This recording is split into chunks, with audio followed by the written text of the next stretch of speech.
This is a terminally ill adults bill, and I'm a terminally ill adult. Life is great, but very soon it won't be. This is a chance for my end-of-life suffering to be alleviated maybe that little bit. I'm really not surprised that this government is doing this. The government, I think, believe that we are a burden of society. This is really fitting in with a backlog of all the other cuts that are happening for disabled people. It's immoral, it's unethical, it's going to put doctors into an absolute impossible position. So my mum had to go to Dignitas. She had motor neuron disease. We went through a very traumatic experience as a family, and we just don't want any other family to go through that. It seems that we're living in a culture of death and not life, and that is a worry. Regardless of your religion,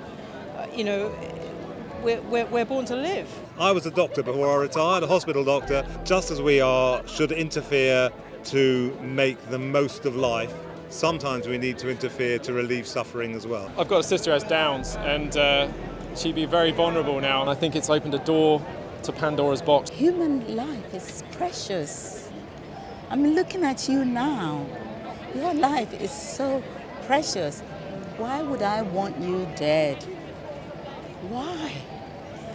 It comes from the devil. I'm absolutely delighted. I was really worried this morning. My husband, whose picture you can see here, wanted to go to Switzerland, but just at the last minute couldn't make it and had a death he didn't want or deserve. We've done it with abortion when at the start of life, and we're deciding there is a moral dilemma that this country is faced with, and we need to really sit up and say, is this the kind of society we want? I possibly won't live to see it implemented, but I've gone so far behind the principle of assisted dying that dying people like me should have that choice.